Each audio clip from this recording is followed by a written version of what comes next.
A blessed day to everyone. Welcome to our daily podcast, Hope and Strength for the Journey. I hope and pray that we are all happy and enjoying the new day that God has given us today. Let me share with you in this insight for today. Apostle Paul's life testimony against loneliness or sadness. Ito ang sabi niya sa 2 Timothy chapter 4 verse 16 to 17. The first time I was brought before the judge, no one came with me. Everyone abandoned me. May not be counted against them, but the Lord stood with me and gave me strength so that I might preach the good news in its entirety for all the Gentiles to hear. According to a global survey, about 33% of adults experienced feelings of loneliness worldwide. Ayon din naman sa survey conducted by Ipsos in the Philippines, about 65% of the respondents stated that they were unlikely to be lonely in the coming years. The majority of respondents declared that they felt lonely either often, always, or sometimes. Alam niyo ba na lahat tayo eventually will experience loneliness or sadness? Ano ba ang ilang mga possible causes of loneliness in our lives? Maring ito'y dahil sa mabibigat na pangyayari sa buhay, dahil sa pagtanda, pagkakasakit, pagtataksil, paghihiwalay, rejection, opposition, o namatayan ng mahal sa buhay. All of this can lead to devastating feelings of sadness. Hindi kayang pigilan ang sadness o tugunin ito ng kagandahan, kayamanan, kasikatan, o anumang tagumpay sa ating mga career.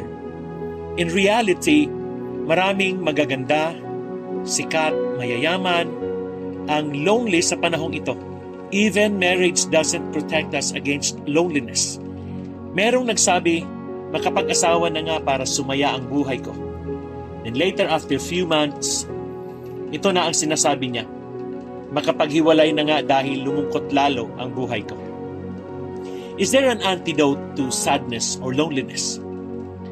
May mabibili ba nito sa palengke at sasabihin sa tindera, suki, 1 kilo nga ng happiness, gusto ko lang maging masaya at mawala ang loneliness sa buhay ko. Let's look at the life of Apostle Paul and learn from his experiences how he dealt with loneliness. Ito ang sabi niya, sa unang pagharap ko sa hukuman ay walang sumama sa akin. Pinabayaan nila akong mag-isa. Patawarin nawa sila ng Diyos.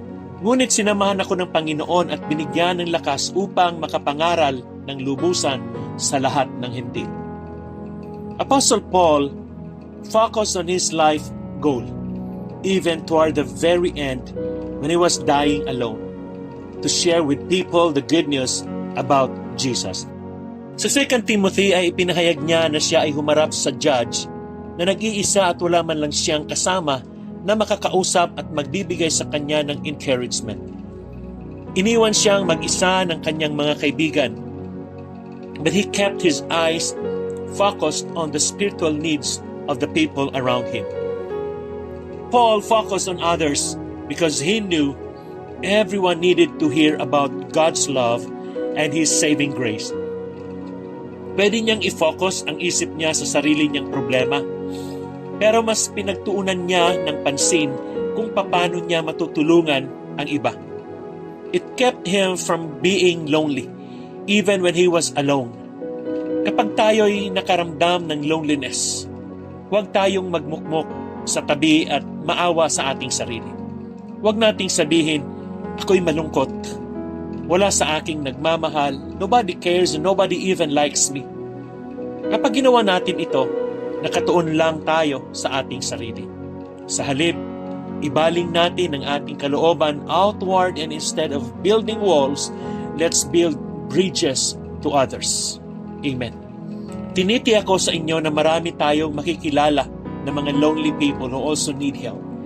Ang tanong, how can we build bridges of connection? One way is not only by sympathizing or understanding their suffering, but also to empathize with their needs. It means to feel their feelings by identifying with them and helping them. Don't let difficult times keep us from reaching out to people. We must look beyond our own problems and find creative ways to connect with others. Empathy is God's answer to loneliness. Kaya huwag nating kalilimutan na humiling sa Diyos ng tulong na makonect natin ang ating buhay sa iba and be a friend to people who need a friend. Amen. And as I wind up with this insight, let's ask ourselves with these searching questions.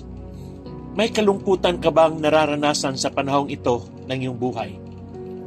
Naranasan mo ba na kapag ikay nakafocus sa kalagayan ng iba kaysa sa ating mga sarili, ay nagiging masaya ka at naglalaho ang iyong kalungkutan?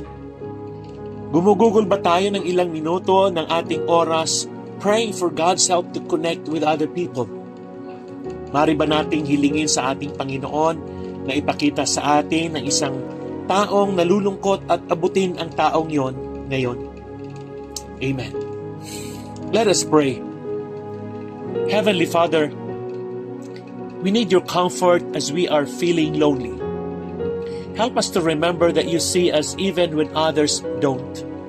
Be with us through these trials we're going through. Help us to understand that one way to overcome loneliness is to focus on others who need our connection. Show us someone who's lonely and we want to commit ourselves reaching out to that person.